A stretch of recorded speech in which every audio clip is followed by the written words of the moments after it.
To begin with, all the incidents and characters in this story might be fictitious. And any resemblance to you or me might be purely coincidental. The name of the town isn't important. It's the one that's just 28 minutes from the big city. 23 if you catch the morning express. It's on a river, and it's got houses and stores and churches. And a main street. Nothing fancy like Broadway or Market. Just plain Maine. Drug, dry goods, shoes, those horrible little chain stores that breed like rabbits. Also a street for the upper, the exclusive of the town, where the country club set live when they're not at the country club. This is the first Saturday in May, and tonight, the first dinner dance of the country club season. Well, anyway, this house belongs to Brad and Deborah Bishop, two of my dearest friends. Brad bought this house before he went to war. It was Brad who gave me my first black eye and my first kiss. Well, when he came home from the war, he came home with a wife, Deborah.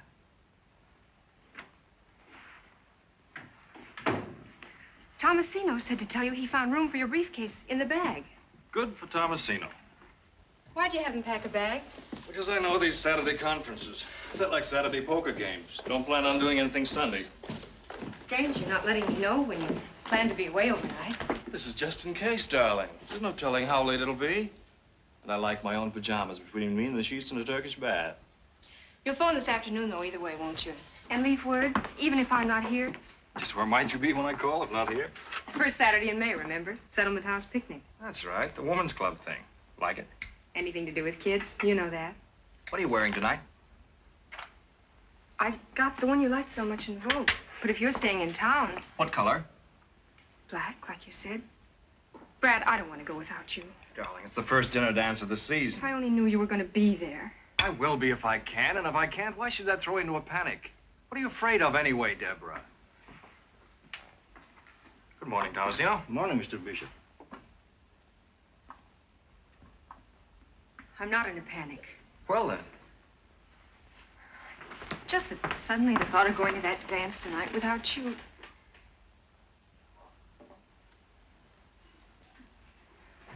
Brad. Hmm? Addie Ross. She used to be sort of your ideal, wasn't she? Now, how did Addie get into this conversation? I never knew you read Vogue. I never thought men bothered much about it. What's Vogue got to do with it? I told you I picked it up on the train coming home one night. Some woman had left it behind. Some woman. Yes, some woman. And I thumbed through it and saw a dress I thought would look very smart on you. What's wrong with that? Nothing, I guess. Nothing at all. I should hope not. Well, I've got to pick up Rita. You'll phone about tonight, won't you? Told you I would. It just so happens that the dress I bought that you picked out of Vogue that some woman happened to leave on the train is exactly the dress that Addie Ross wore to the concert 2 weeks ago. Hot toast, Mr. Bishop.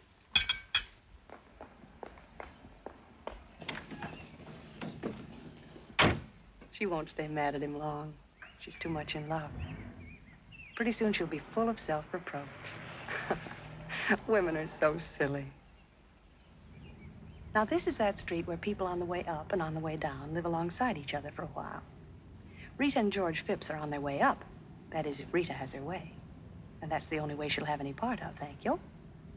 There she is now, ready and waiting. That's Rita. Hi. You're late. I won't be a minute. Just one last look at the twins, and I've got to give Sadie her check.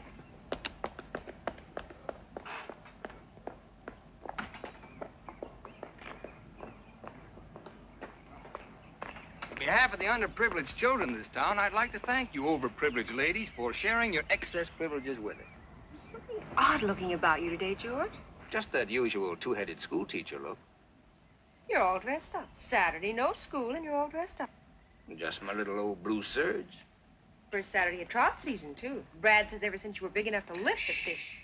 Listen closely. Can you hear the grateful murmur of the trout as they whisper in the brooks and streams? This is what they whisper. Phipps will not fish today. You're cute. But why? Because I've got something better to do. Have a nice day.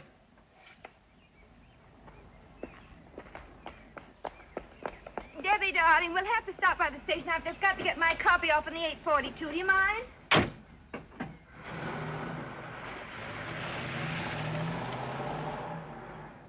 What's George being so mysterious about? I wouldn't know.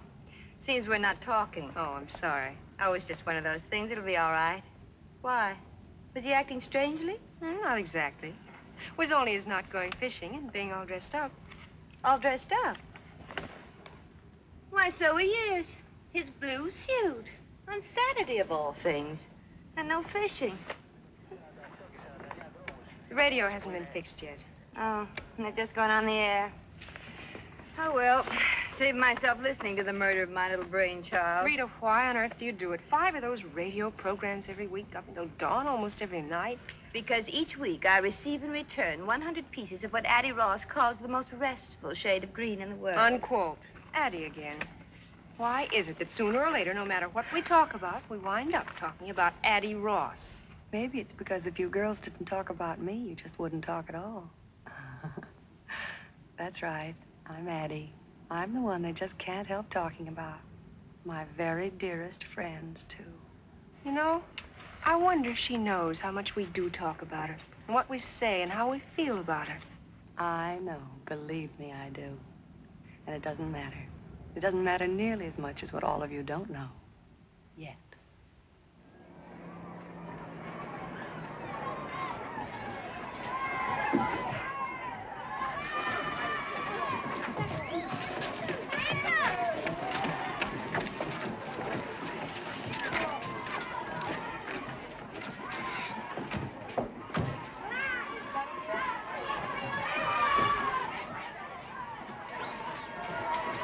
Good morning, Mrs. Hollingsworth. Haven't the others gotten here yet? No, you're the very first, the early bird.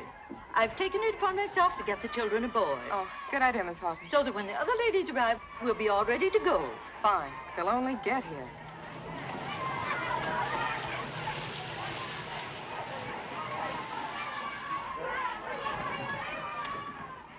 Oh, I'm sorry we're late. Rita had to go by the station. Oh, do you see anyone there you know? Just a husband of mine running like mad. Why? Nobody else? Where's Addie? Weren't you supposed to pick her up? Nothing's happened to her, I hope.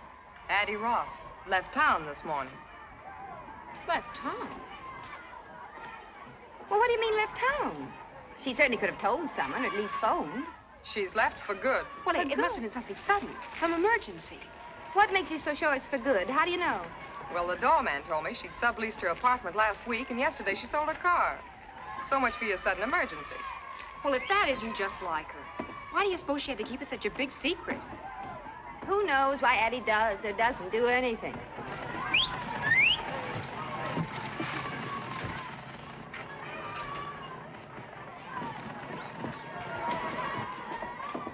I got a letter for the Mesdames, Bishop, Hollingsway, and Phipps. From the dear departed, I'll bet. Addie's so tactful. She even puts us in alphabetical order.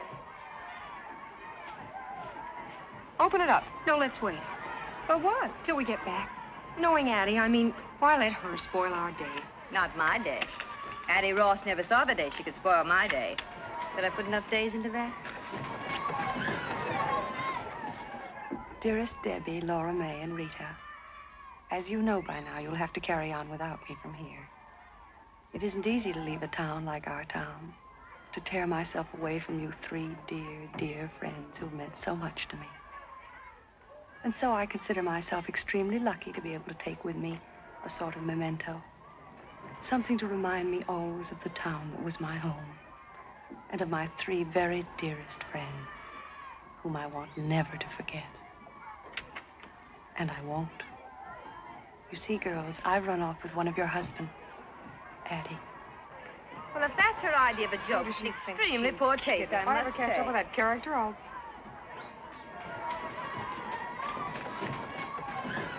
Ladies, may I suggest the captain seems to think, well, he's been rude about it.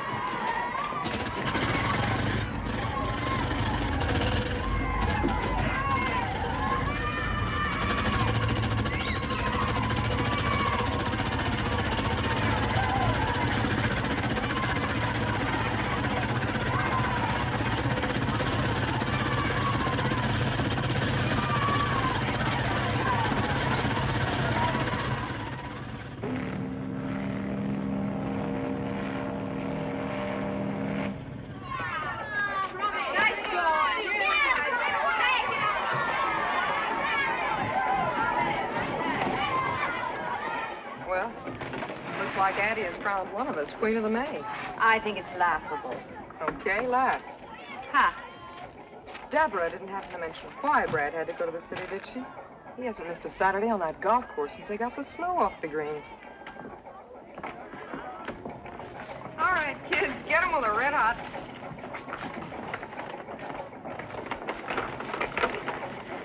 It's going to be a real restful day. Nothing to think about except the picnic and the weenie roast and coming home. Oh, that. Kathleen's going to read us a fairy story. Fairy story. My favorite kind. I grew up on it. Only I wrote my own. May I start now, Mrs. Bishop? If you're ready, Kathleen, of course. Once upon a time, there lived a very poor girl who was very beautiful. She was so beautiful. Do you remember your first night in town? You and Brad, fresh out of the Navy. That was a first Saturday in May, too. Is it Brad? Is it Brad? Is it Brad?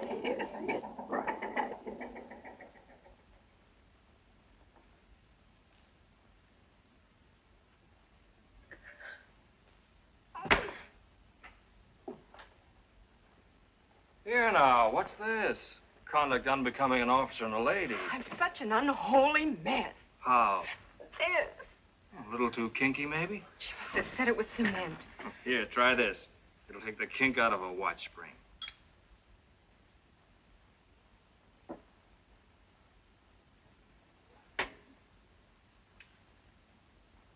I'm no raving beauty, heaven knows, but I did so want to look my miserable best tonight.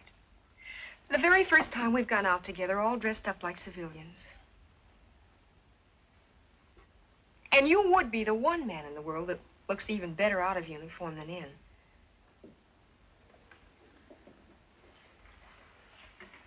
Got the jumps, kid? Quite a day, that's all. Quite a change. Out of the Navy, out of uniform, new home, new town, new friends. Oh, I told that blasted girl I wanted to comb it out soft, making me look even more like a farmhand than I feel. Easy does it. Meeting your friends for the first time. You wouldn't want them to see me like this. I should hope not. You'll be sure to put on a dress. Hey, my tie. You can tie it again. There they are.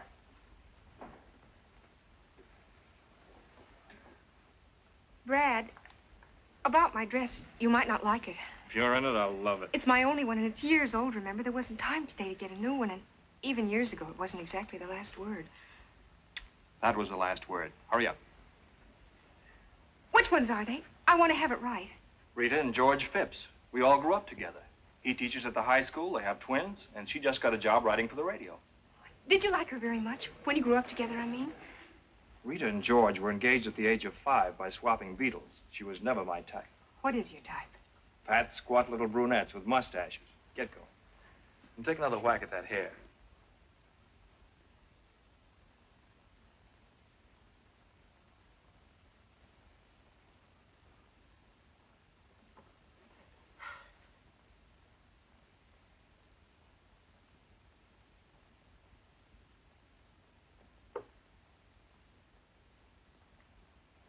The original will be down in person directly. Brad. Hello, Rita. Darling. George. Hello, Brad. You look fine. I feel Good to see you. fine. Say, what's this I hear about twins? You look like a fugitive from a junior prom. Oh, not next to that, I don't. Brad, she's adorable. My personal share of Navy surplus. She certainly doesn't look as if she grew up on a farm. Oh, darling, I'm sure she took the hay out of her mouth while she's being photographed. Don't be funny, dear. What I meant was that from Brad's letter, I imagined all sorts. Well, anyway, just where on Fifth Avenue was this farm she came from? It's like music to hear you two pick at each other. Oh, we've declared an armistice for tonight out of respect for your battle fatigue. Fine. Well, here it is again, the first Saturday night in May. And here we are. You two, Porter and Laura May, we'll all be together again just the way it used to be. Well, not exactly as it used to be.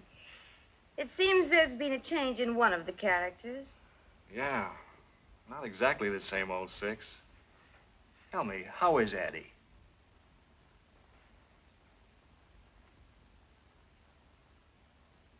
Rita and George, Deborah.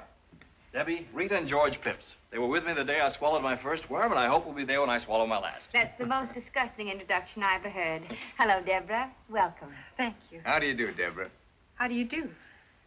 Well, the occasion calls for a drink. A quick one, because we're late.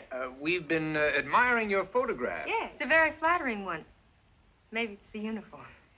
For some reason or other, I always seem to be wearing a full beard in photographs. You know, even in snapshots as a child. Give me a hand, George. Excuse me.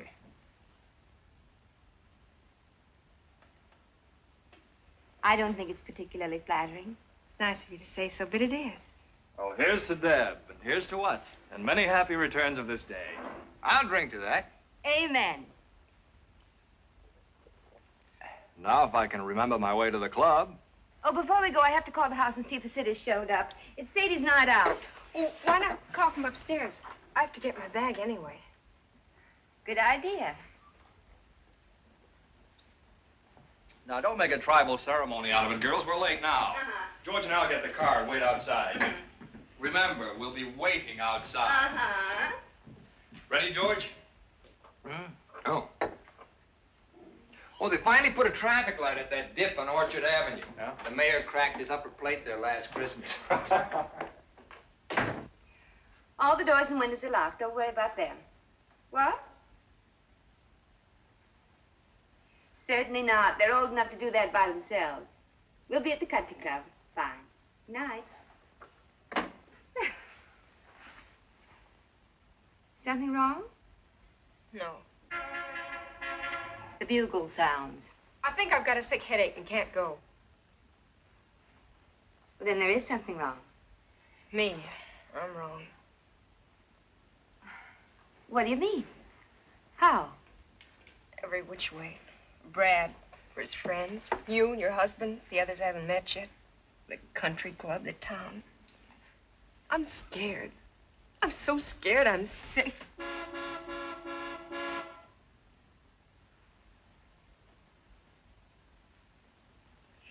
Isn't there a night baseball game or something you children can listen to on the radio? What's going on up there? I'm having a little slip trouble. Oh, hurry it up. Uh-huh.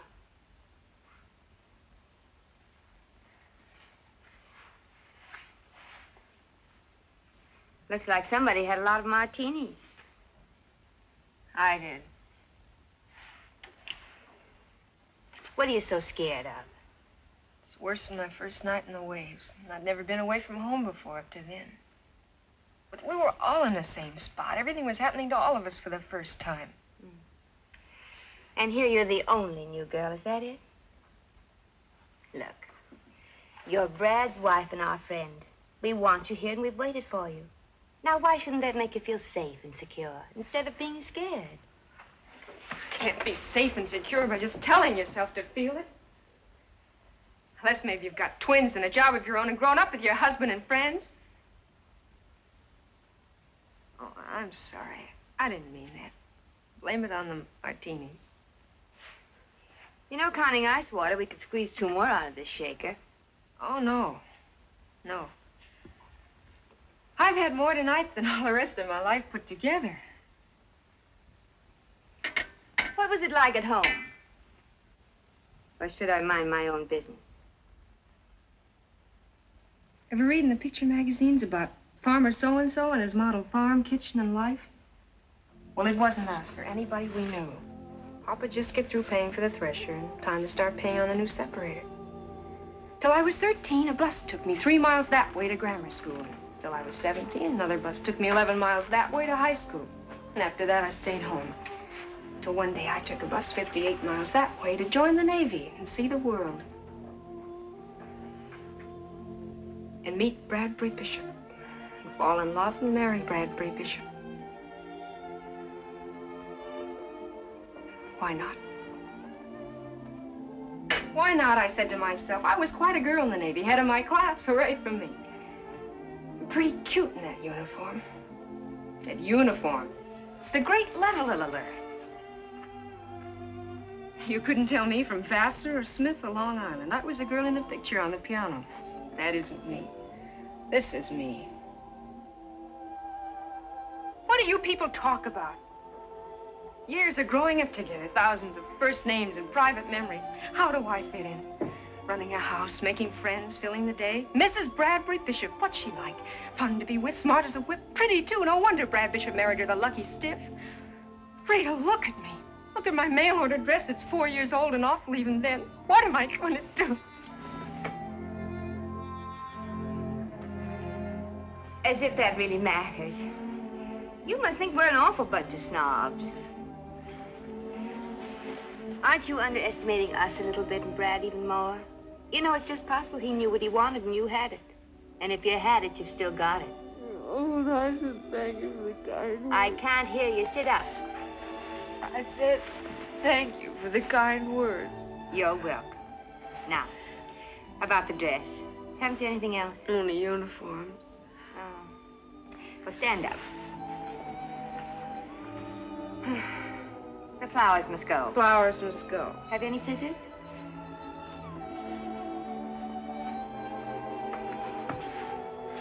Scissors? Oh. I'll get the ones in the sleeves. You tackle the big one on the middle. Careful now. Careful now.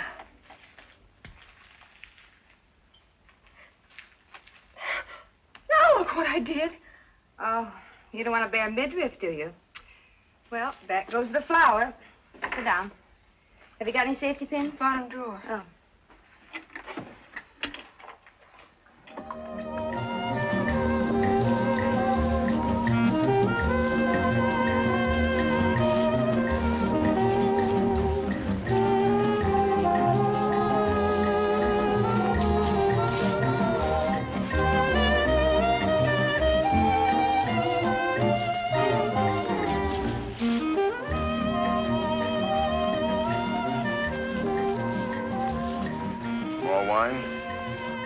Thank you, no.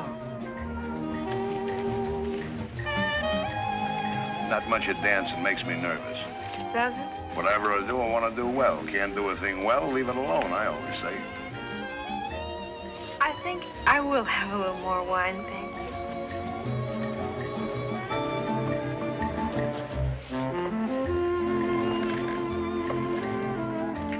Thank you very much. Especially the rumba. Gotta have Spanish blood or something, like my wife. Comes from an old Spanish family named Finney. In many South American countries, there are many very distinguished families with Irish names.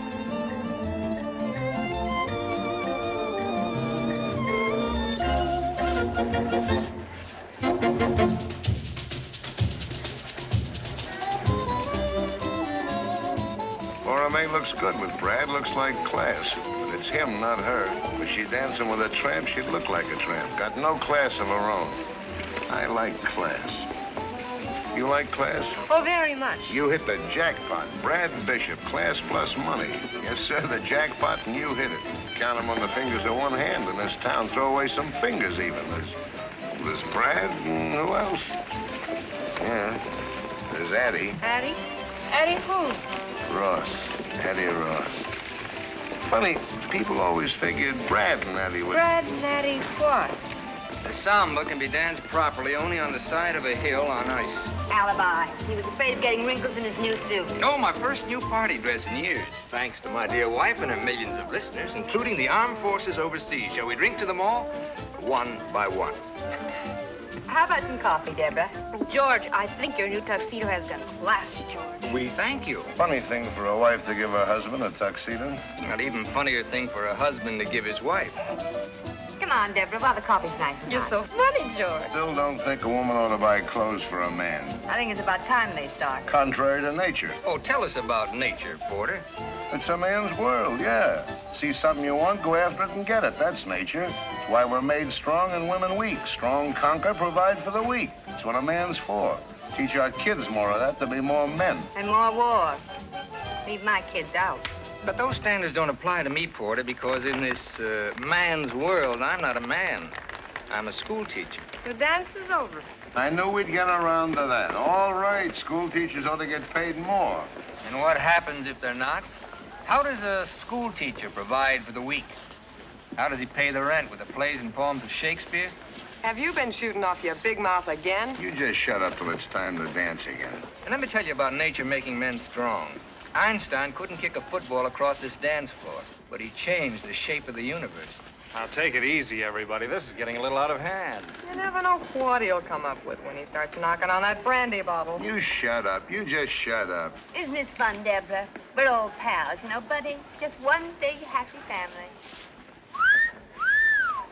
Why, Brad! Not me, but it's a good idea.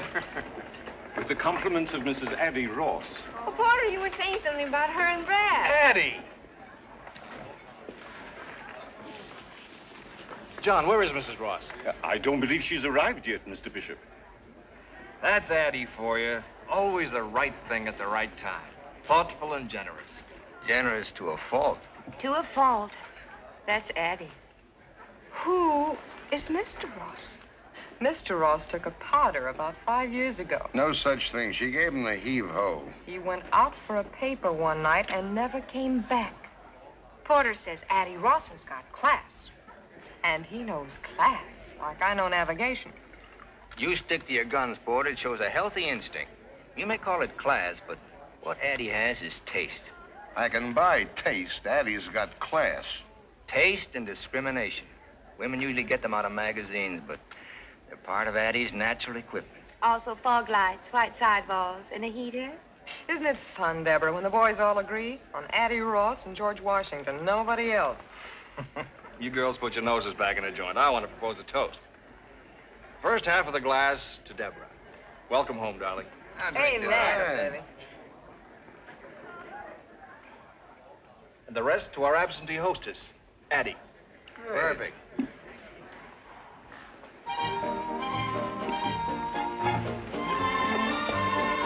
Let's show him a flash of old Vienna. But, darling, if you don't mind. Before the floor gets crowded. I don't think I should. Oh.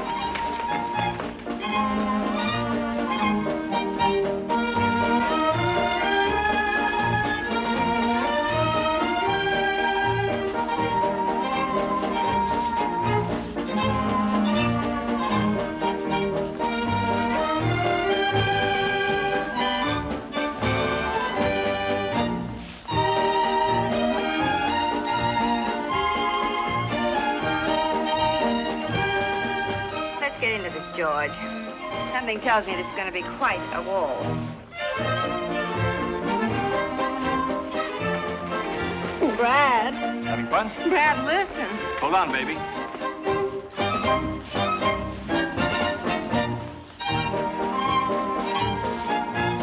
Once more. No.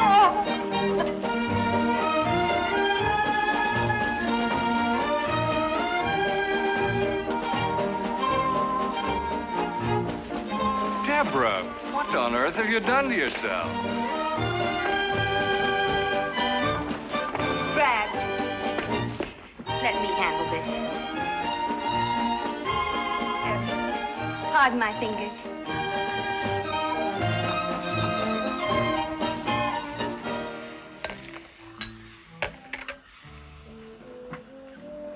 Here, drink this.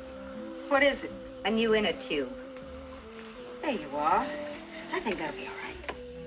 Thank you, Miss Jenkins. You're welcome. Rita, will you take me home? You've got the idea that everybody out there is watching that door waiting for you to come out. Maybe not, but Brad is. Then it's because he's worried about you. Because he's ashamed. In front of his friends, ugly and pinned up, drunk and sick. Oh, I wanted so much to be what he wanted, to do what was right. Like Addie Ross, the right thing at the right time. But I didn't, I couldn't, I've humiliated her. What happened tonight could have happened to anyone. Don't you realize that? Then take my word for it. Come on.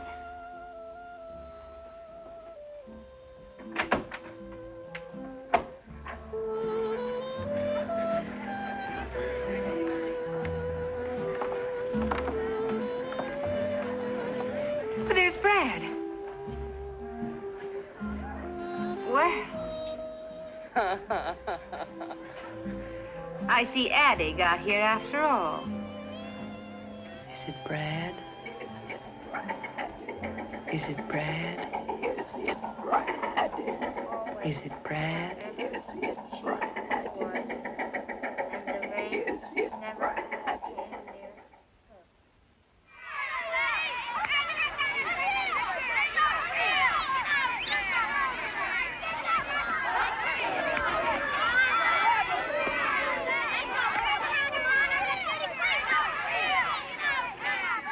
Don't expect us back too soon. We kids are going after everything from sardines to wolves. You'll have no trouble finding wolves, honey.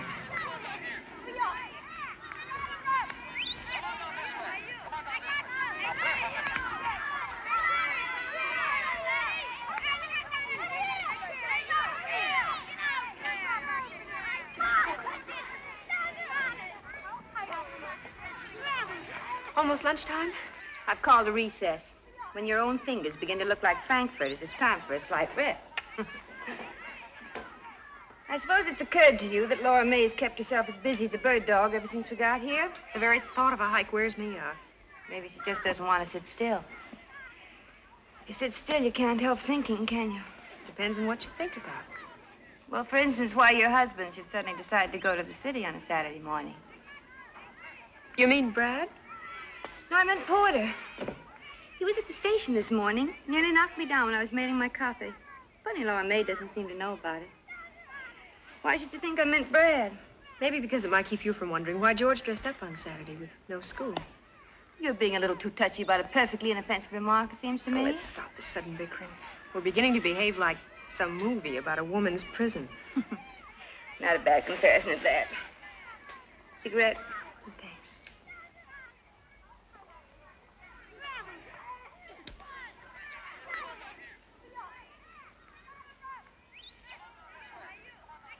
Why didn't George go fishing? Why didn't George go fishing? And why the blue suit? Why the blue suit?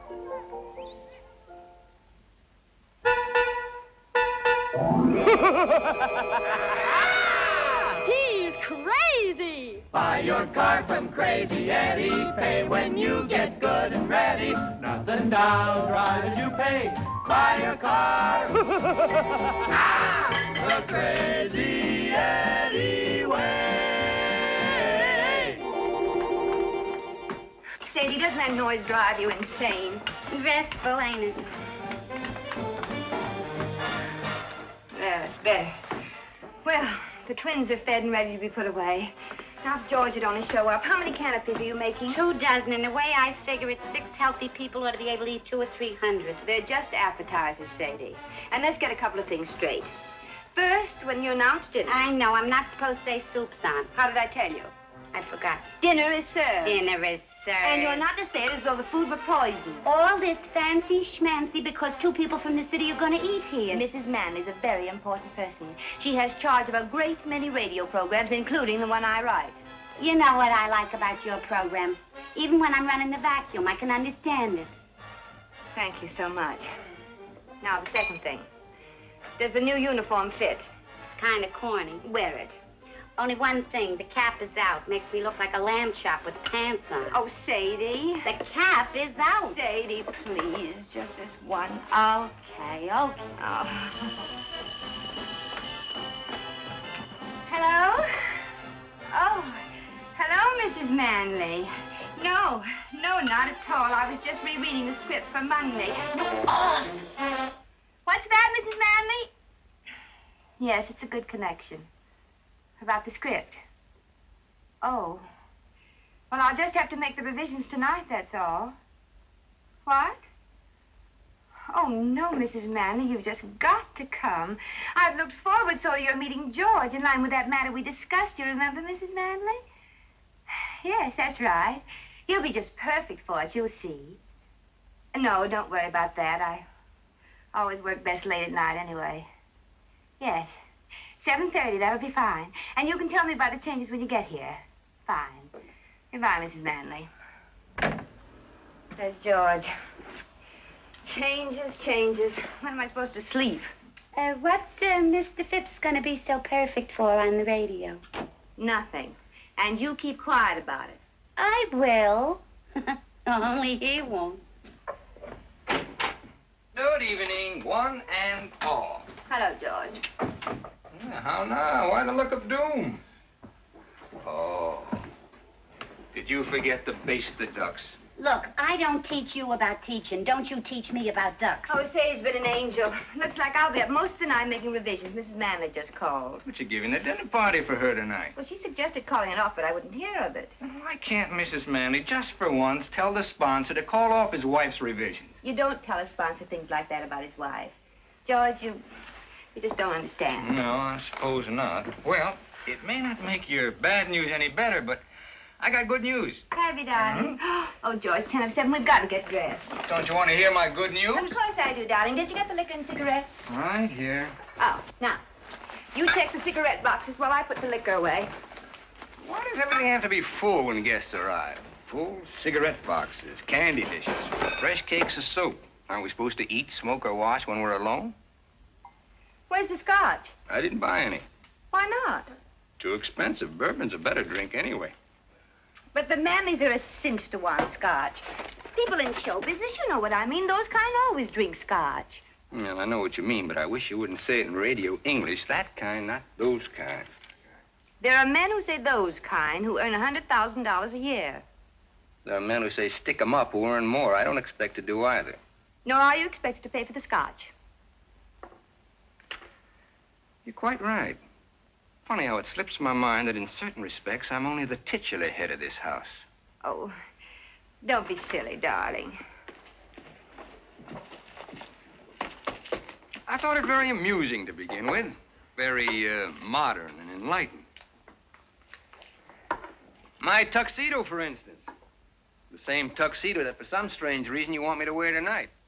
Well, what's so wrong about getting dressed up once in a while? Nothing at all. Unless it's obviously an attempt at pretense. And just what is so pretentious about tonight? Tonight we'll sit down to one of Sadie's duck dinners. Present will be Porter and Laura May, with whom we've had many such dinners when you wore slacks and I didn't bother to shave. But this time, also present will be 2 advertising moguls who happen to employ you. Their presence means a new uniform for Sadie, my children prisoners in their room, and all the pomp and hysteria usually reserved for coronations. I call that pretense. All right. So I'm out to impress the boss. What do I get for that? 30 years? Tonight's important to me. I've planned and worked, shopped, taken the twins off Sadie's hands, written my program, and I'll be up all night tonight, and it's worth it to me. And as far as dressing's concerned, you can come in a cowboy suit for all I care. Oh. And why do the chairs have to look as if nobody ever sat down in them? Because they do. Oh, come on, Reed. Let's cut it out. Look, you finish up down here and see if you can't relax for a few minutes. You all ready except for your dress? I'm combing out my hair. Good. Look, I'll put the twins to bed and call up the liquor store to send over the scotch, all right? George. Huh? Please, no jokes about radio. I'm afraid they don't have much of a sense of humor about it. Oh, neither have I. The time for joking about it is past. Radio has become a very serious problem now, like juvenile delinquency. That's what I mean, cracks like that. Well, that wasn't a crack. I meant it.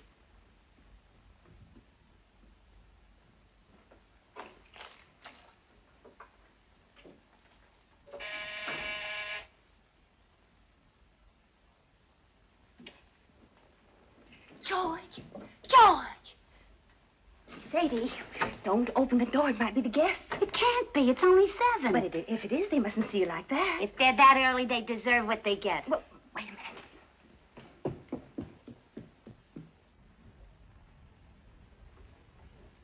minute. Hiya, Sadie. Hi, Leo. Well, Mr. Phipps. Mr. Phipps. Yeah. Sure smells good. Wish I could say the same for you. For Mr. Phipps.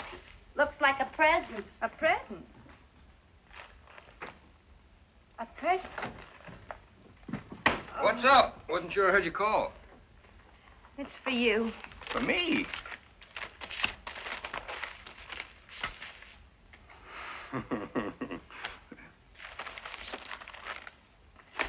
For George on his birthday. If music be the food of love, play on. Addie. Well, I'll be... The Brahms. The concerto in B flat. Oh, it's a recording made in Vienna before the war. But how'd she find it? George. Hmm? It's your birthday today. I know. I just plumb forgot. Well, don't worry about it. I'm not much for birthdays. Yes, you are. You're very much for birthdays. Well, this time you had a lot on your mind. Even so. Happy birthday, George. Happy birthday, George. What a memory that girl's got. Almost a year since we talked about it. I'm going to play for the twins right now.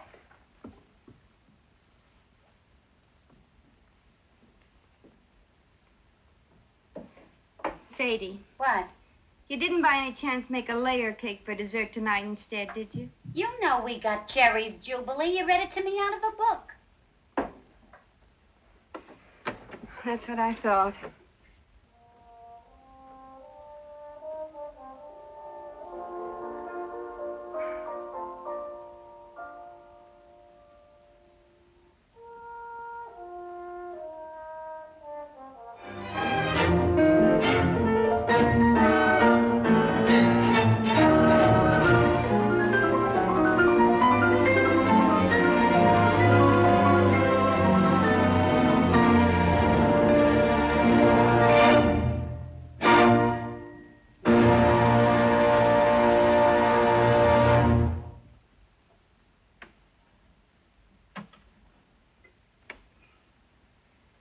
Sometimes I don't think we appreciate the miracle of the phonograph.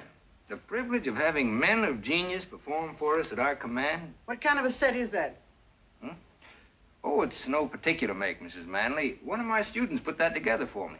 If I were you, I'd stick to the established trademarks, a pure tone, say, or a sonobel. Pure tone, sonobel.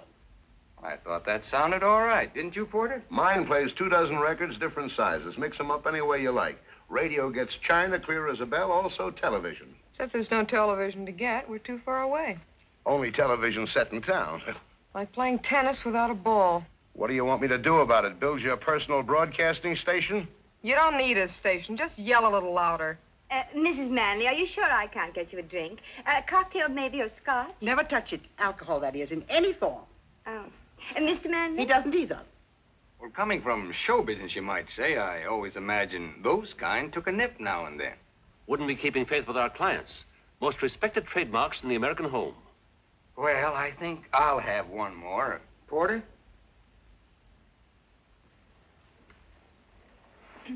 I've often wondered, Porter, why you haven't considered radio advertising. Mr. Hollingsway has a chain of 7 department stores all over the state. I know all about it. 23% by volume over last year, 138% over 1939. Where'd you get those figures? They're a matter of public record, Mr. Hollingsway. Yours is too big a light to be hid under a bushel. George, would you fix me a small Roma seltzer? You're a potential giant, Mr. Hollingsway. Not too small. Doing all right. I said a potential giant. Potential. Something tells me I'm going to have a giant around the house. Got this whole state sewed up tight. But there are 47 other states, Porter. Crackerjack point. Now, you take the 3 states adjoining this one. If I can put you, Porter Hollingsway, into millions of those homes for 1/2 hour each week. He doesn't spend that much time in his own home.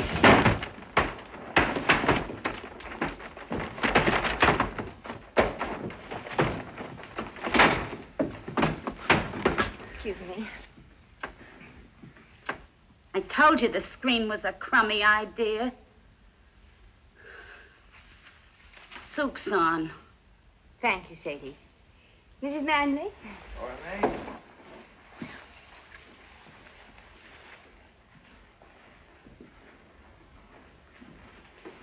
Sadie Dugan, what are you supposed to be, Baby Snooks? Hiya, Laura May. Get a load of that calf. I can't wait to tell Ma. Laura May, would you sit there, please? Come on, sit down. There's a couple of things I could tell your Ma about you, too.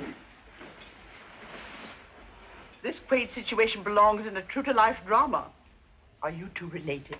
No, we just had the same governess. You kill me. Oh, well, it's just a small town. You know, everybody gets to know everybody. If you don't mind crossing the tracks. Oh, by the way, Sadie is quite a radio fan. Listens all the time. Now, that's very interesting. All the time, eh? Keep it going night and day. Tell me, what are your favorite programs? During the day, anything. Anything? Anything that keeps my mind off my feet. I see. And at night? In bed, I listen to the police call. But you can't understand them. They're in code. I sleep like a baby. How you gonna put me in her house a half hour every week? But, Porter, she's not a housewife. Still, they have a great influence over housewives. Sadie may not realize it, but whether or not she thinks she's listening, she's being penetrated. It's a good thing she didn't hear you say that. And after penetration comes saturation. And when she's saturated, she'll find herself saying, Madam, I suggest that you buy our washing machine at Hollingsway's. Not Sadie, and I've seen her when she was saturated to the eyes. You don't know what they're talking about. Just shut up and eat. Okay, Giant.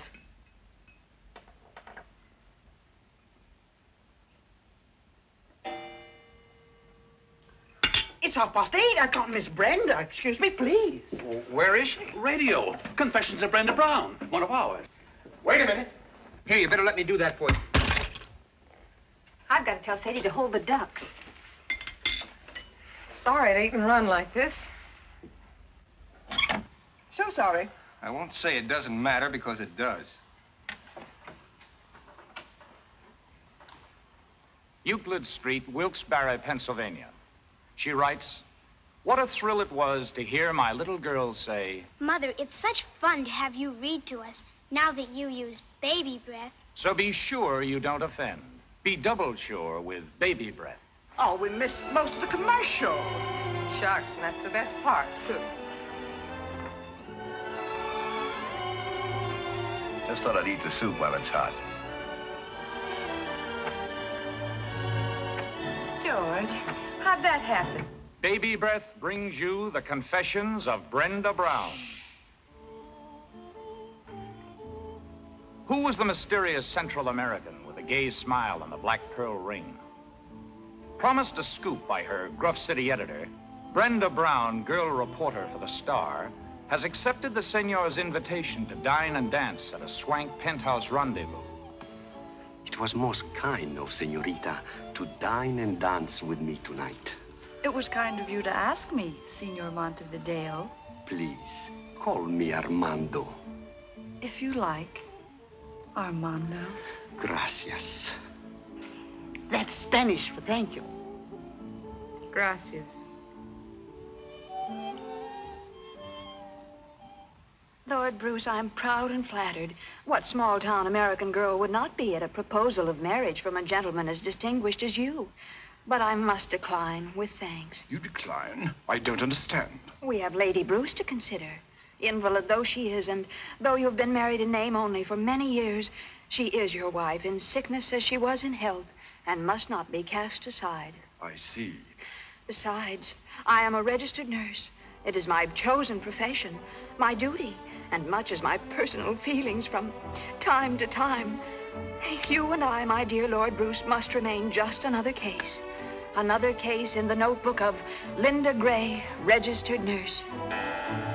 Listen next week for another chapter in this amazing human document. Linda Gray is brought to you by Protecto, product of the Duro Enamel Company. Remember, one thin coat of Protecto after bathing guarantees... This is the Allied Broadcasting Company. Enough? Might as well turn it off. There's nothing but music from now on. My, that was fun. 2 whole hours. Linda ran over almost a minute. The 3rd time in a month. 3 minutes gone. 1 full commercial. Gone for good. Well, some more coffee, anybody? George? Some more coffee, anybody? I just asked everybody, dear. Well, time to go home. George. Already? Seems as if you just got here. Come on, Giant. Back to the beanstalk. Get your coat. I'm ready. Been such a lovely evening, my dear. Pleasant company. The duck was fine. But of course, eating out here off your laps is gypsy fashion. The time just flew by. Tempo Fugit. Right, Professor? Almost. And our little hostess has her work to do. Oh, it's not so much.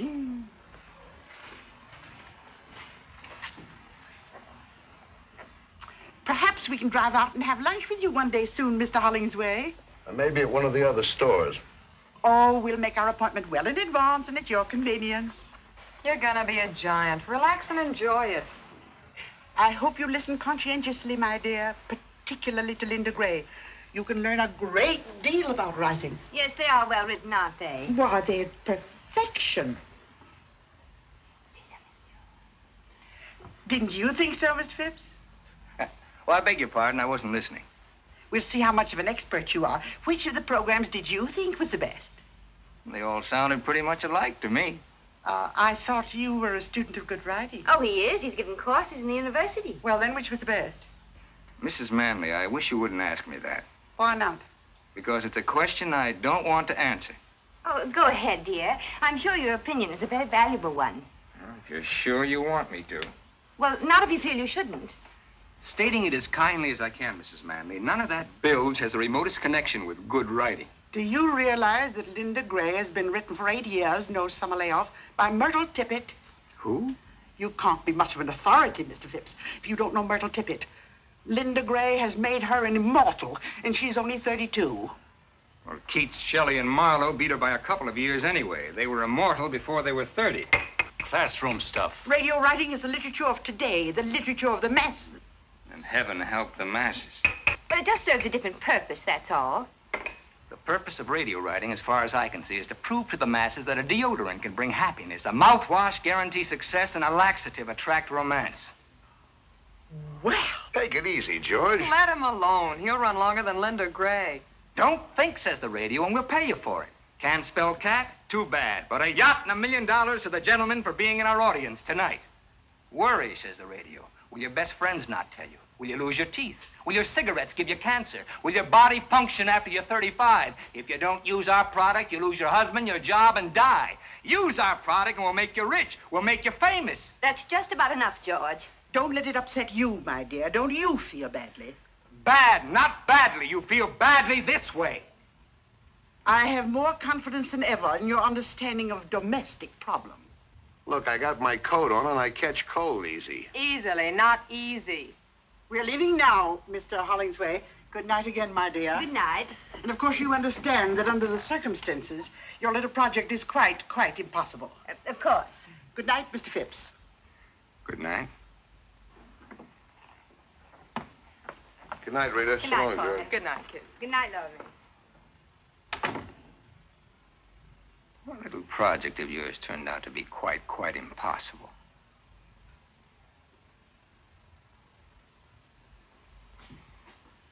I'll take care of tidying up. You better start your revisions. It's all right. I'm sorry about this. I know how much it means to you. Well, it couldn't be helped, I guess.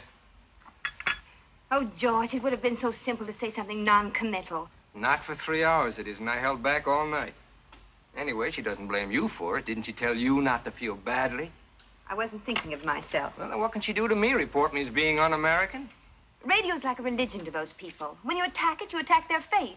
And once they feel you're against them, they're off of you for life. There's no making it up. Why should I want to make it up? Why should I? Oh, nothing.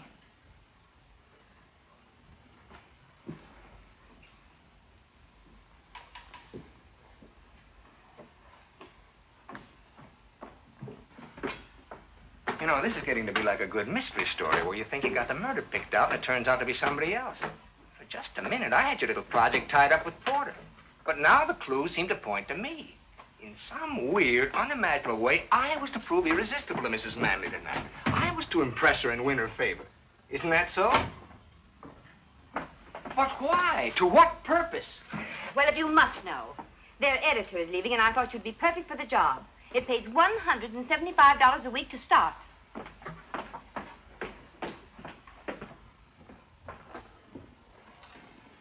Come here. Sit down for a minute. Look, Reed, let's put aside my nausea at the idea of working for the Manleys. Let's put aside my personal likes and dislikes. They're not important. I'm willing to admit that to a majority of my fellow citizens, I'm a slightly comic figure, an educated man. Nobody's asking you not to be. Think of the good you could do. Maybe raise the standards. Look, commercial radio? What's the phrase? Wait for your laugh? I'm a school teacher. That's even worse than being an intellectual. School teachers are not only comic, they're often cold and hungry in this richest land on earth.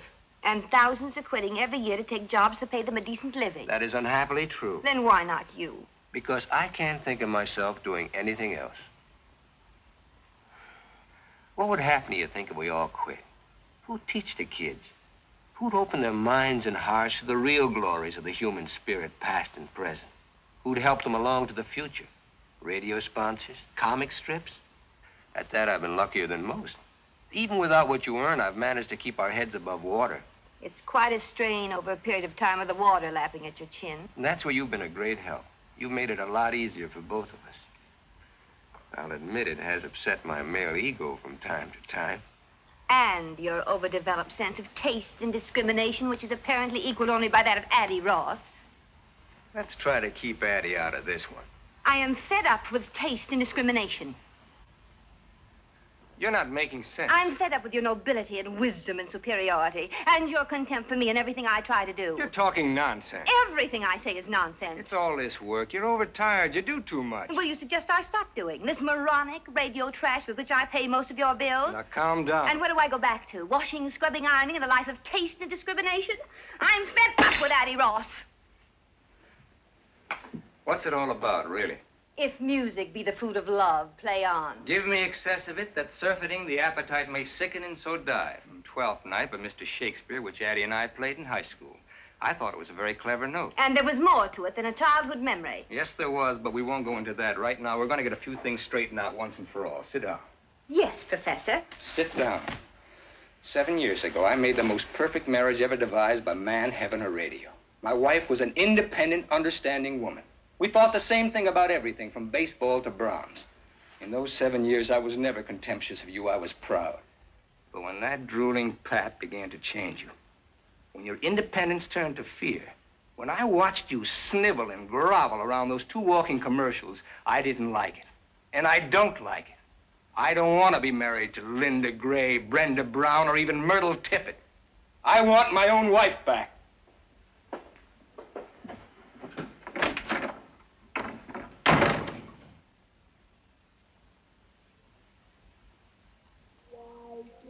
George go fishing.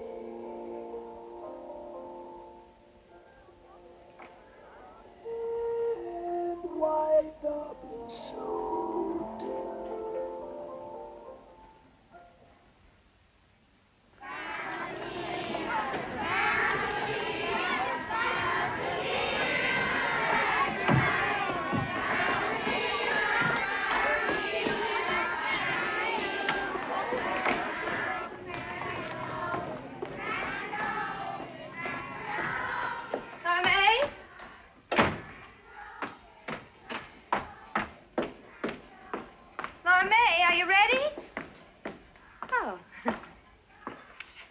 My, all that running, hiking, and baseball, your feet must be ready to drop off.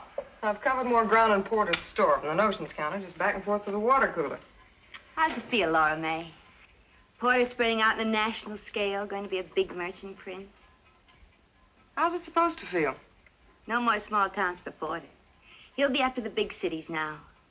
He'll be after, what is it he always calls it? Class. Look, why don't I save you a lot of trouble and tell you what you want to know? And you can tell Debbie, and that'll keep you busy till I'm dressed. I don't know whether Porter ran off with Addie, but get this, I don't care. I've got everything I want. For instance? Sometime we'll spend a week at the old Fenny mansion down by the tracks, and I'll go into detail. Right now, I better get dressed. You know what? I think you're worried. I think you're just as worried as the rest of us. I've got everything I want.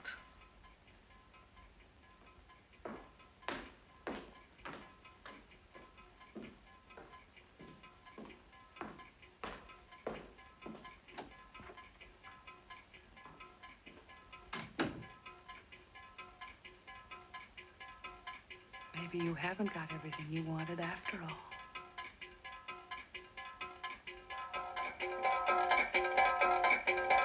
Maybe you haven't got everything that you wanted after all.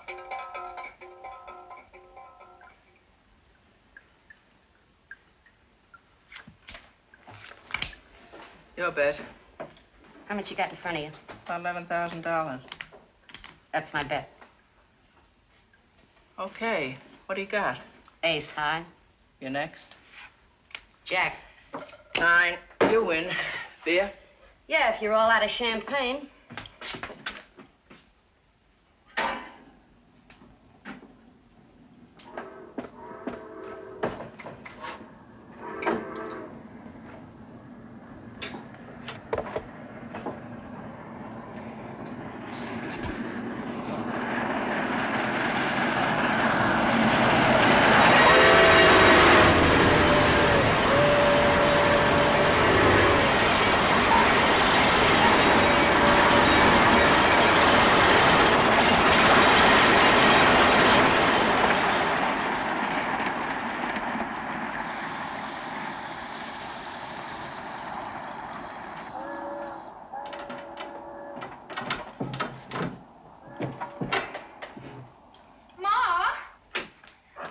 She's going out with Mr. Porter Hollingsway. Does she have to stay in the bathroom for almost an hour? You oughtn't to run around like that. You'll get consumption. Laura May, leave your sister get in the bathroom. After all, I've got a date, too. A respectable date. That's your sister you're talking about. I don't care. I think it's disgusting. He's 35 if he's a day. I wish I was that disgusting again. Your sister knows what she's doing. Oh, sure. They all know what they're doing. They're always going to wind up being supervisors or buyers or something. Well, Porter Hollingsway knows what he's doing, too. Laura May, didn't you hear what Ma said? And how do you think I feel having my friends talk about my sister? Your sister's a decent girl, like I hope you are. And there's nothing wrong in going out with the boss. If it'll bring a couple of bucks into the house. Nothing wrong. No, nothing wrong. Then she'll wind up with a steak dinner, and that's all. Are you looking for another snack? Ma, will you please make her get out? Oh, all right. Laura May. Yes, Mother? You don't own that bathroom, you know. There's other people in this house. But you're such a quiet little thing, dear. One never knows you're about. I still think it's disgusting. How do I look? If I was you, I'd show more of what I got. Maybe wear something with beads. What I got don't need beads. What's your new job gonna be? Something secret, like a spy? Something you can't talk about in the office? All right, so I'm gonna disgrace the fair name of Finney. Wait till it snows and throw me out in the street. I'm beginning to think your sister's right. And to think a daughter of mine... How many payments are you behind that Not icebox? for all the iceboxes in the world. They can come and take it away. Though heavens knows it's one of the few joys I have in life. They're not gonna take it away, and I know what I'm doing. Well, remember, you're my daughter and a decent girl. Come on, Ruby, lay off her. It's him. I guess so. You got everything? Where's your purse? Right there. He's out in front, in a car a block long. Well, what are you waiting for? Relax. He just blew us on again. It ain't Gabriel. Relax. My nerves can't take this. Laura May, what are you waiting for? That's what I was waiting for. Sadie, would you be good enough to answer the door? Well, my union don't like me doing this kind of thing for free, but okay. Anybody wants me can come in and get me. This ain't a drive-in. Well, I never. Hello, Sadie. Hi, Porter. Good evening, Mr. Hollingsway. Good evening. I see you know Miss Dugan. You just didn't know my last name was Dugan. But I don't believe you know my mother, Mrs. Finney. Mother How do is you to do? Mr. Hollingsway. How do you do?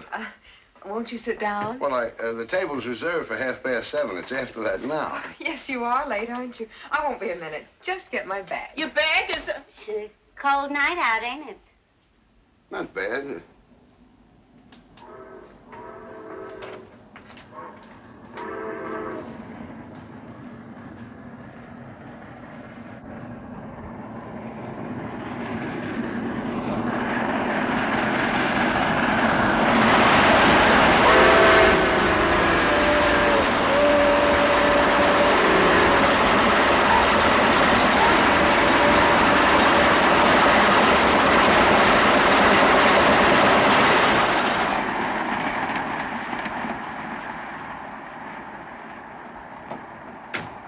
One of mine, right?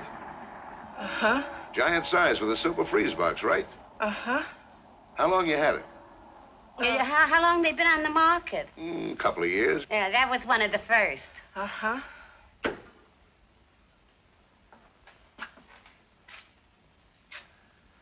Wonder what's keeping her. Girls always got things to do. They tell me. Why, there it is. Silly, Addie. Ready? We're late. Good night, Mother dear. Don't wait up. Thank you, Sadie, darling. Good night.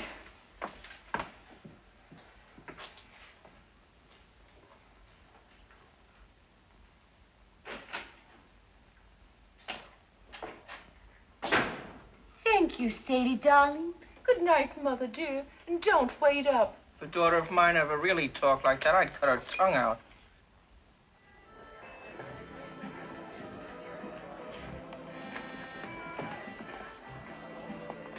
Here you are, Mr. Hollingsway. My, what a pretty shade of green. What's it called? Cream de mint. Tastes like peppermint. It isn't too strong, is it? Wouldn't hurt a baby. Well, I'll just have to trust you.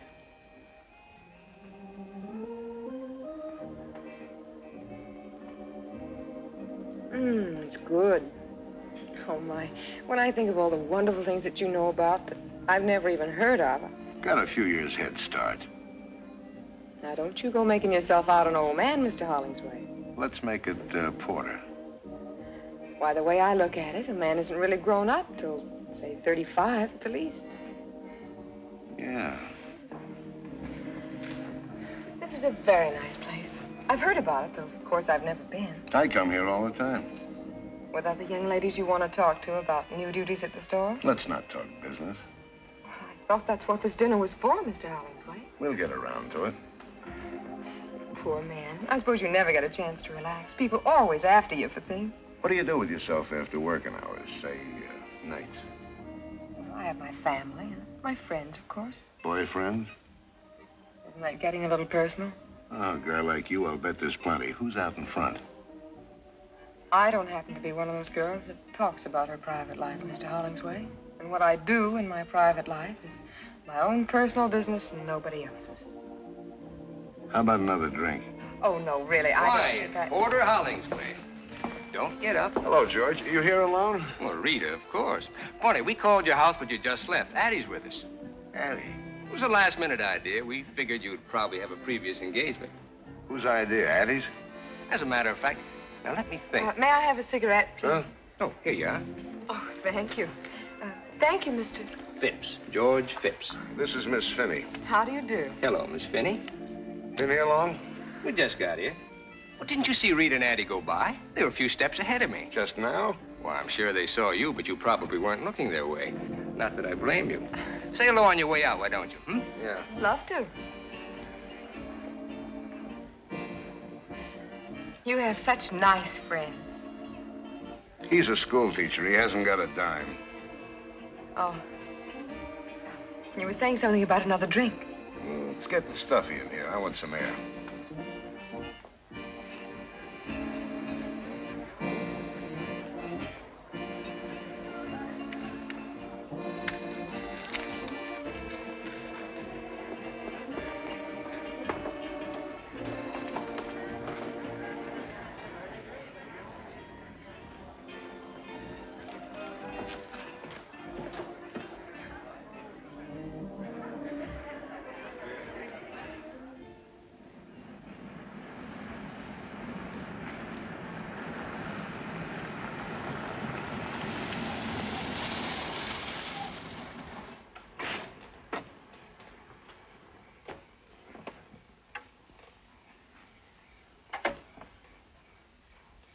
Weren't you out of cigarettes back there?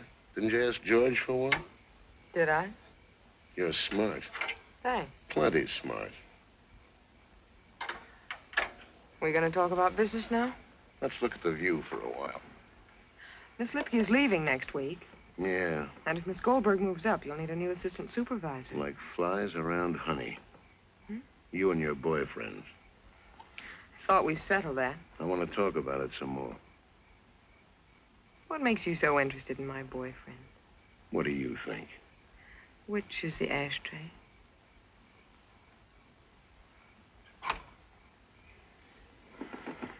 I've got very definite ideas. Like what? There's never been anybody in particular. Nobody special. Plenty wanted to, I'll bet. What do you think? But you've been waiting for that one guy to come along? I got very definite ideas. What's he got to be like, this one guy? Someone that wants to marry me more than anything else in the world. You sure got wrong ideas about things. They may be wrong. They're definite. Well, tomorrow's another working day. Shall we go? Yeah.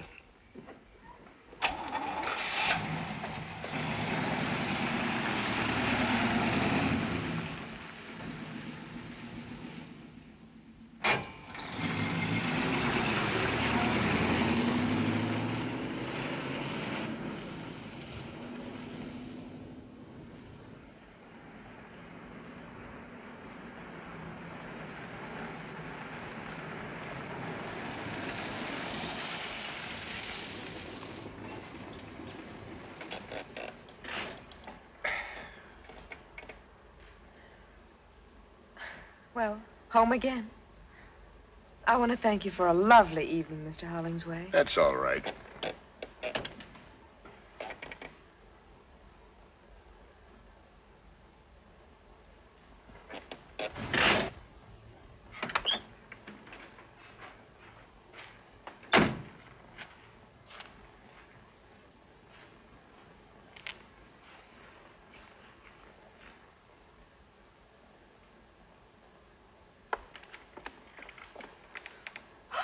Oh, now look what I've done. My best nylons.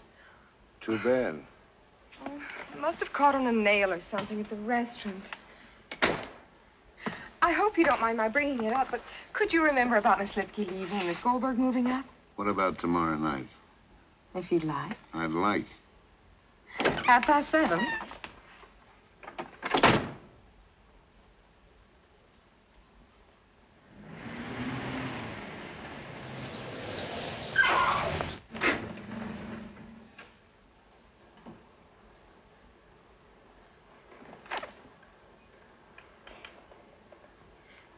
Thank you again, Mr. Hollingsway, for the lovely nylons. It wasn't really necessary. Forget it. Before we say goodbye, I'd like to tell you that your friendship has meant a great deal to me, and our evenings together. They've been wonderful. And I'm just sorry that... Well, goodbye. Goodbye.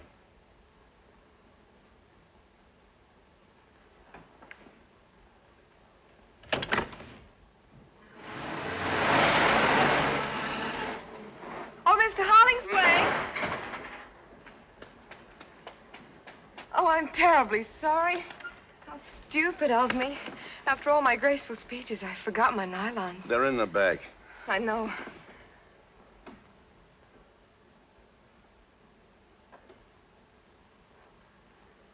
Good night again.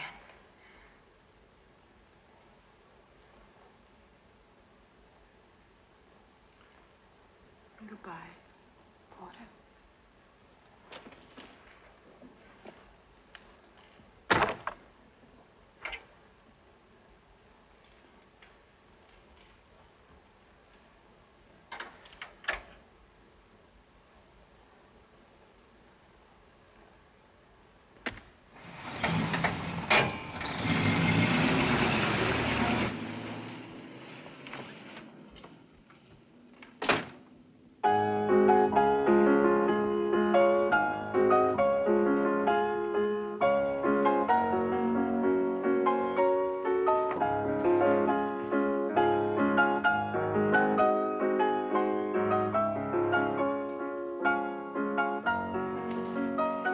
That's all. Yes, sir. It's gonna be a white Christmas. That song, they tell me it made $1 million for the fellow who wrote it. This is the most beautiful house I've ever seen. It's just everything anybody'd want. You name it, I got it. You were married once, weren't you? See if it's too sweet. Perfect. Is this her picture? My wife, I wouldn't even have her fingerprints in the house. Then who's this? Somebody I know. I bet I can guess. Addie Ross. That's right. So that's what she looks like. You can't tell from that, really. It's only a picture. She's beautiful, all right. She sort of looks like a queen, doesn't she? Like a queen ought to look.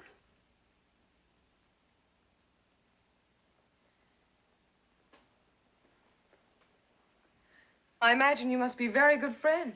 I helped her with some investments. She gave me this last Christmas. Almost a year ago. Yeah. Just never bothered to put it away, I guess.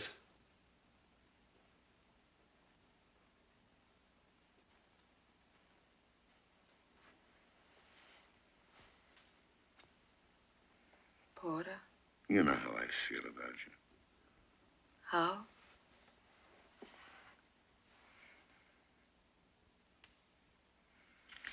I'm only human, you know. I'm not so sure you are. No? No. Thanks. You're smart. So you told me. I'm smart, too, and I've been around. I'll bet. It's an old act. You're good at it, but you don't fool me. You're smart, all right. Smarter than anybody. And I know all the answers. Then answer this one. Why pick on me?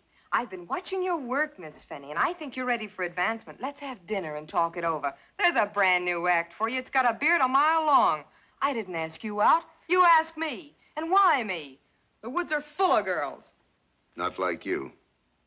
You can say it again, not like me. And they don't want what I want. All right, what? What do you want? Not a $4 a week raise. I don't want a new car, a fur coat, or a trip to Hawaii on a solid gold yacht. You don't carry what I want in any of your 7 big stores, Mr. Hollingsway. Name it. I want to be in a silver frame on a piano. My own piano in my own house. You mean you want to get married? Does that make me a freak? I've been married once, you know that, and once is enough for a man like me anyway. Maybe I'm just not the type. Maybe you just haven't found the right girl. Living with somebody all the time, I'm not easy to get along with. I'm set in my ways. I want to do what I want when I want. Why, if it was just a question of the right girl, wouldn't any man in the world want to marry you? Not if he thought he could marry Addie Ross. Maybe I don't know all the answers, but I know some of them.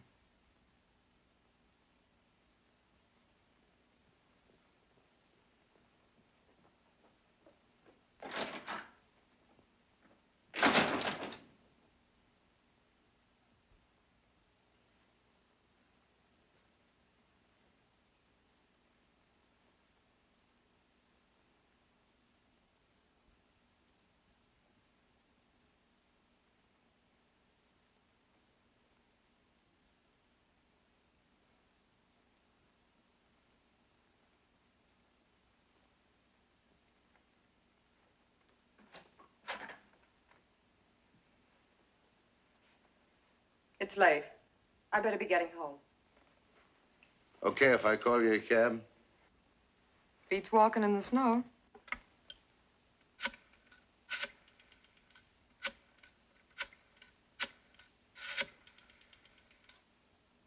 This is Porter Hollingsway. How long before you can get a cab over to my house?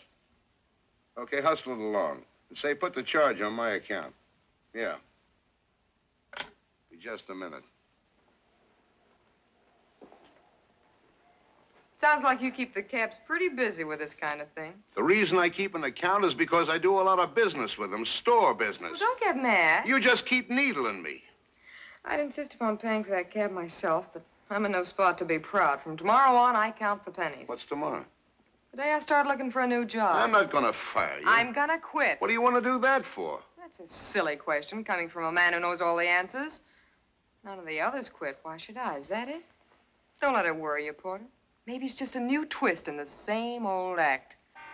There's a cab. I'll take you to the door. You stay where you are. This time it's goodbye and no kidding. Maybe you're right, Porter. Maybe I'm a fool. But maybe you're the biggest fool in the world.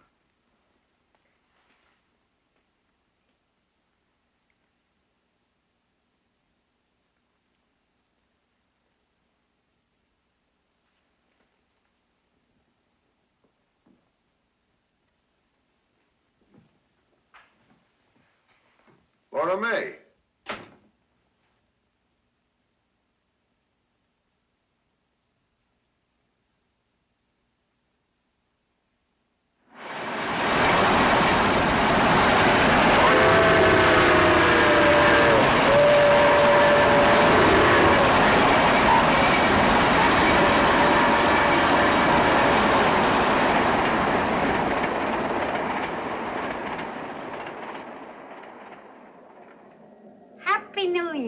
Happy New Year.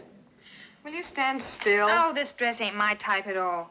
For one thing, it's too high in the front. If my best dress ain't good enough for you, you can get out of it right now. Just don't give me that big sacrifice routine. You'd wear it yourself if you had someplace to go. Okay, that does it. Take it off. It was Ma's idea for me to wear it, not yours. It's still my dress, and you got 30 seconds to get out of it. Just because it's New Year's Eve and you haven't even got a You're date. gonna look awful silly running around this kitchen stark naked. Ma! 10 seconds to go. Just because you got Porter Hollingsway mad at you. 5 seconds. Ma! Can't we have some peace in this house even on New Year's Eve? You got it mixed up with Christmas. New Year's Eve is when people go back to killing each other. Which reminds me, I gotta go to work. That's a fine way to see the New Year end, serving up champagne for Mrs. Addie Ross and friends. It beats sitting alone with a glass of stale beer. Forget it, Sadie. I didn't mean it the way it sounded. I know. Tell you what, comes midnight, I'll slip Porter Hollingsway a Mickey. Don't bother. It's a pleasure. Night, kid. Happy New Year, Sadie. Is he going to be at the Addie Ross party? That's what the invite says. She's expecting the pleasure of his company. How do you know? Listen, when they hire Sadie Dugan for a waitress, they submit a guest list. And Laura May could have been there, too. Stop picking on her. Who's picking on her? You and Babe. You stop it and make Babe stop it, too. Of all the time to quit a job just before Christmas with all the bills due and 5 months due on the icebox. Ruby Finney, you gotta make up your mind whether you want your kids happy or your icebox paid up. Oh, not for all the iceboxes in the world. Relax. Have a good time tonight at the bingo party. Gee, I wish you were going to be there. Happy New Year, Ruby. Happy New Year, Sadie.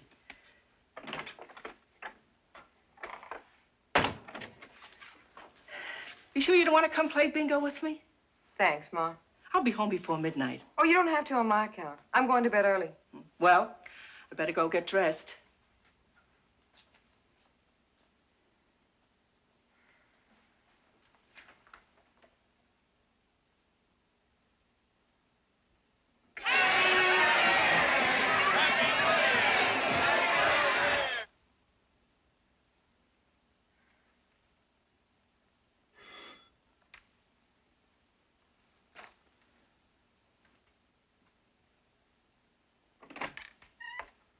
Hi, Laura May.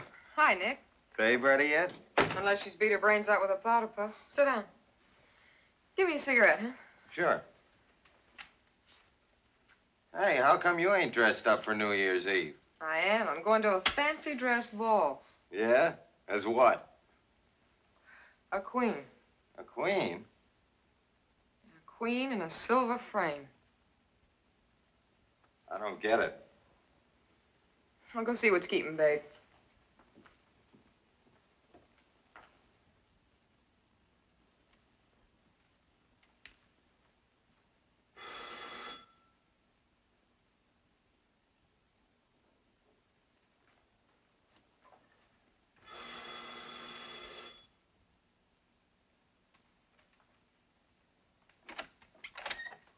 Who are you? I... Where's Miss Finney? Well, she'll be out in a minute, Mr. Hollingsway. We met somewheres?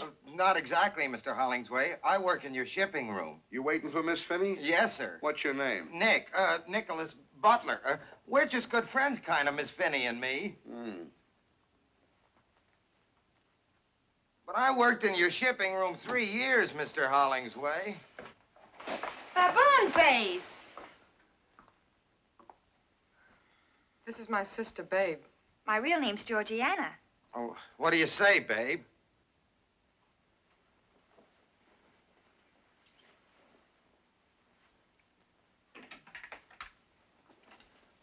Happy New Year, Mr. Hollingsway.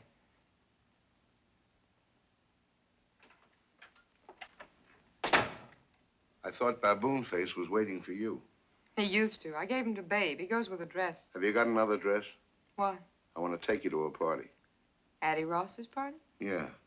Maybe she wouldn't like that. She said she'd be delighted. She must need another waitress. I told her we had a date and not to expect me if you'd made other plans. We haven't got a date, and I haven't made any plans, so why don't you just run along? We could go someplace else. No. Why not? You know why not. These are for you. Thanks. Put them on. I'm not going anywhere. You wouldn't want to let them die. I'll put them in the icebox. The orchids ain't paid for either.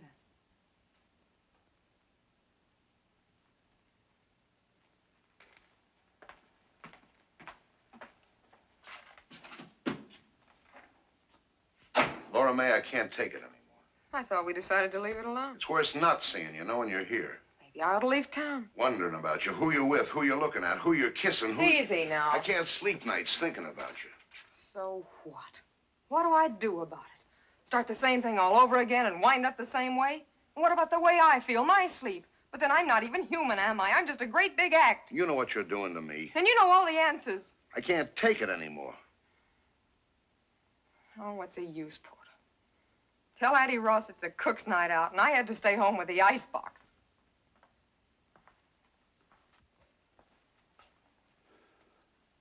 Okay. Okay, you win. I'll marry you. How about it?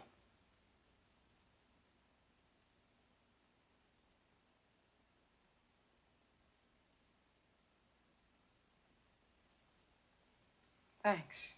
For nothing. Now, what kind of an answer is that? I don't know. Just felt like it, that's all. We'll do all right, kid. We're starting out where it takes most marriages years to get. Out in the open, no jokers. You'll see. You've made a good deal, Laura May. Laura May, honey, if you want me, I'll be over at the Callahans playing. Happy New Year, Ma. We're gonna get married. Bingo.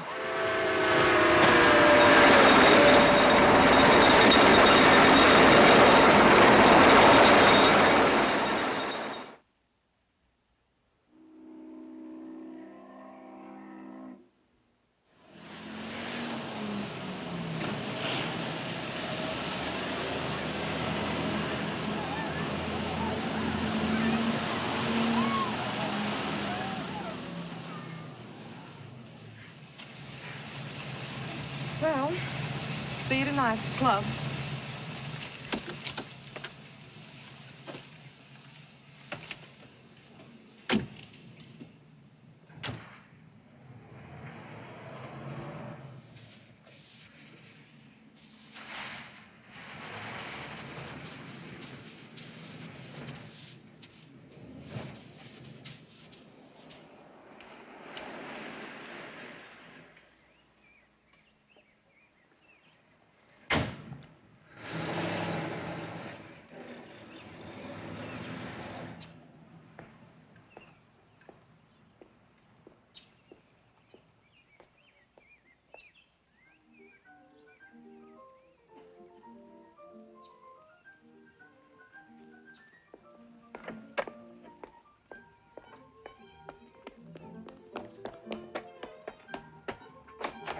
George?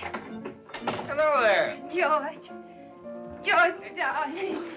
Here, what brings this on? Oh, George, I've got to know something. There's something I'll just die if I don't know right away. Oh, wait till I turn No, off. no, don't. Don't ever turn it off.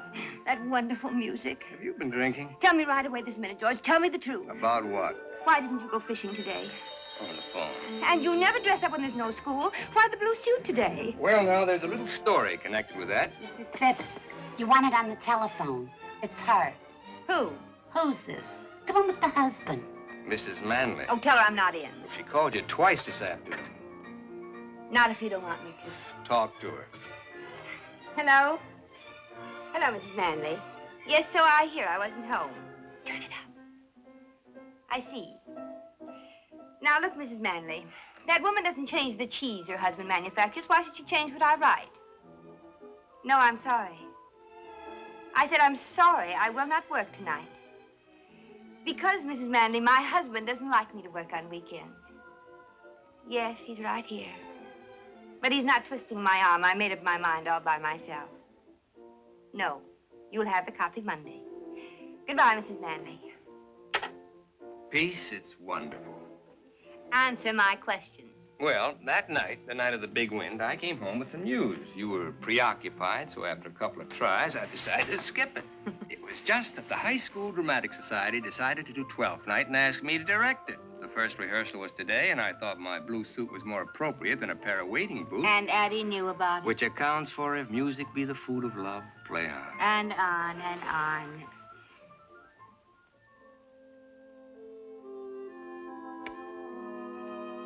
Good evening, Thomasino. Did Mr. Bishop call? Lady called up. Leave this message. Mr. Bishop's secretary? Didn't say, Mom.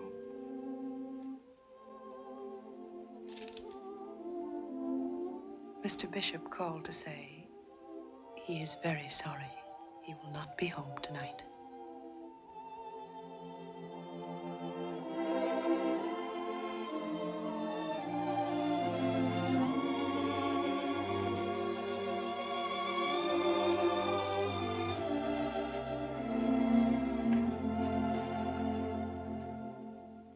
And here are the results of the 8th. The winner, number 7, Hoop Skirt. Second, number 3, Pennywise. Third, number 6, Pound Foolish. Hoop Skirt paid 16. You ought to use a walkie-talkie. It don't make so much noise. That was the last race. Sadie's right. That track's crooked. It isn't a track. It's the horses. They fix things up amongst themselves. How come Porter's so late tonight? Want a drink? Some of that green peppermint stuff. Cream de mint. I can't stand it. Never could. I love it. 7:30. He's never been this late. Ma, Porter may not be home at all. You mean tonight? Any night. I think he's gone away for good. With somebody else? I don't believe it. I do. Porter would never leave you for good, and not for another woman. Why not? Because he's in love with you. What? Because he's just plain crazy in love with you. Are you out of your mind? I thought I heard soft voices in here. Hello, Porter. What's the fight about this time? Furs, jewelry, or cash? My children and me never fight. Fix me a drink, will you? I'm tired. And the reason we never fight being, my children know that I know what I'm talking about. Maybe your father, Joe Finney, wasn't exactly a saint. May he rest in peace. But I learned about men from him.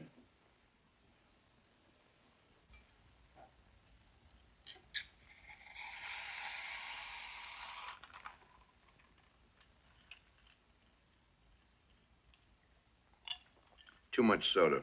No more so than usual. I'm too tired to play with it tonight. I want to drink it. Addie Ross left town today and took somebody's husband with her. Yeah? You seem real excited about it, like I told you we were having lamb for dinner. What do you want me to do? Sue somebody? I'm tired. I figured you might be the lucky boy. Then it must have broke your heart when I walked in here. Funny you should mention my heart. So you figured I ran away with Addie Ross. How'd it feel?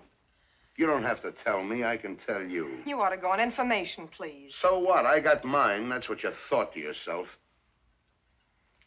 You ought to get a concession at some carnival. You're a regular mind reader. 3 years of playing the good wife. Here's where I cash in. Here comes the payoff. That's what you thought. I've been a good wife, the best wife your money could buy. Strictly cash and carry. Isn't that what you wanted? Isn't that what you told me? Out in the open, you made a good deal, kid? Did you ever stop to think, Porter, that in over 3 years, there's one word we've never said to each other, even in fun? To you, I'm a cash register. You can't love a cash register. And I'm part of your inventory. You can't love that either. I asked you to marry me because I was crazy about you. You didn't even ask me. I've been a good husband. You got everything you want. If you'd only asked me, if you'd only made me feel like a woman instead of a piece of merchandise. Did you give me a chance to? All you ever showed me was your price tag. You better get dressed. We're meeting the others at 8:30. I'll be ready when you are.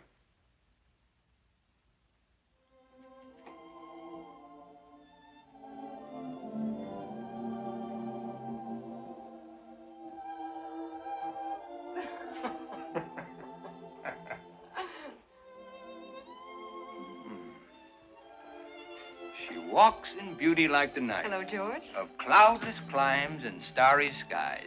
And all that's good of dark. You're the most dreamy thing I've ever hated at sight. Thanks so much. How are the martinis? Very high and dry. Let me bring you up to date. No, thanks. Not drinking? Not at the moment. So how long a wait do you suppose before Brad comes sliding down the banister? A rough idea. He's not here. What do you mean he's not here? Brad's not here. There was a message when I got home saying he wouldn't be back tonight.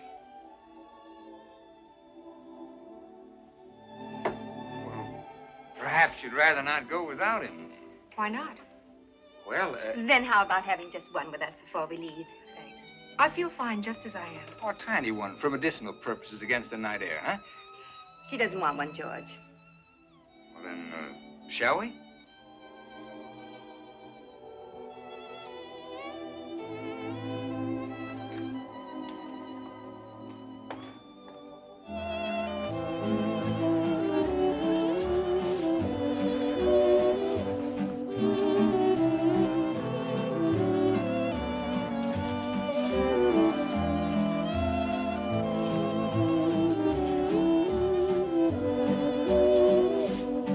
Sure you don't want to drink? Sure.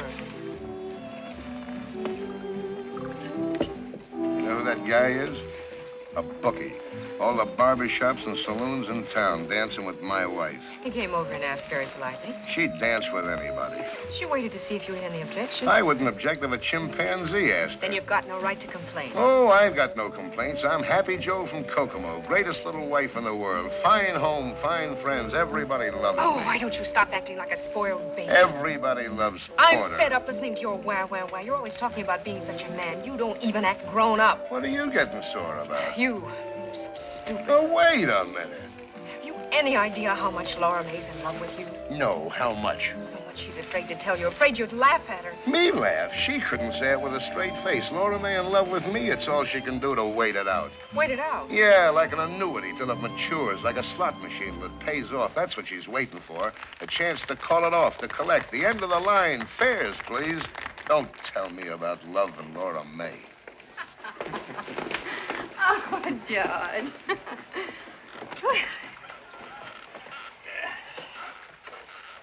There's a fine, relaxed atmosphere at this table, as if there were a body hidden under it. I'm sorry. Oh, I was only kidding. What was it you called Addie down at the pier? The dear departed? Well, maybe that's who's under the table. Only it's Brad. Deborah, why are you letting all this nice cold champagne fizz itself to death? It sounds like one of your quotations, Professor. Can you give me something fitting for the occasion? Well, why not make up your own? It's more fun. I don't understand this conversation at all. How drunk am I? Thank you very much, Mrs. Hollingsway. Let's do it again sometime. And thank you, Mr. Hollingsway. Yeah. He seems pleasant enough. Who is he? A business associate of my mother's. He's a bookie. Your mother bets with him. Will everyone excuse me, please? I think I'd like to leave. I'll drive you, Deb. I'd rather go by myself if you don't mind. What's going on here? Shut up. Why not spend the night with us, Debbie? Thanks just the same. Will somebody tell me what this is all about? Later, I'll tell you later. Don't you know, Porter? No. Come on, let's go for a little walk. No, I want to tell Porter what he doesn't know. I want to say it out loud. The reason I want to go home, Porter, is because I've been spoiling everybody's fun. Don't be silly, I've tried Deb. hard to make believe the way you do, Porter, but I'm not as much of a man as you are. I can't anymore. Make believe about what? Don't you know by now? You're not as smart as I thought, Porter. Do you want it in so many words? Deborah. All right, then. My husband has run away with Addie Ross. Please, nobody get up. Good night. Sit down. Porter, please. Sit down for a moment. Let her go, Porter. You keep out of it. Everyone else, too. Just for a minute. Brad didn't run away with Addie Ross. I did. How? You're here. A man can change his mind, can't he?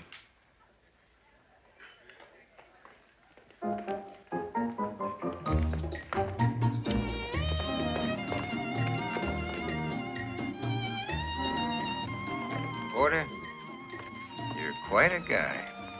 Thanks. She'd have known in the morning anyway. She'd have had a tough night. She's just a kid.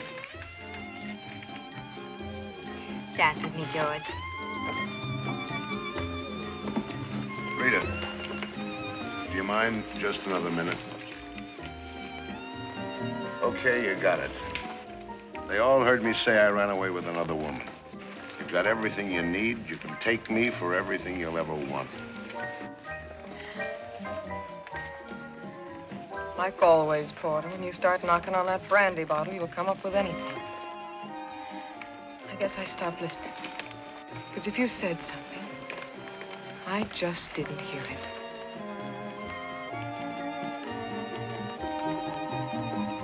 Why don't everybody dance?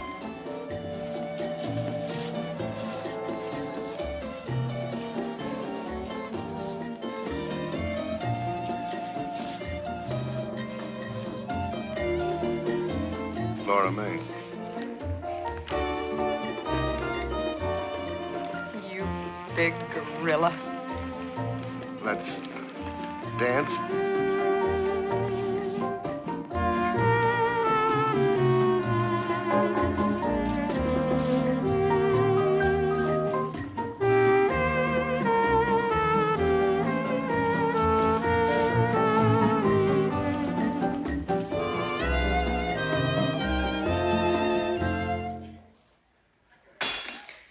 Hi-ho. Good night, everybody.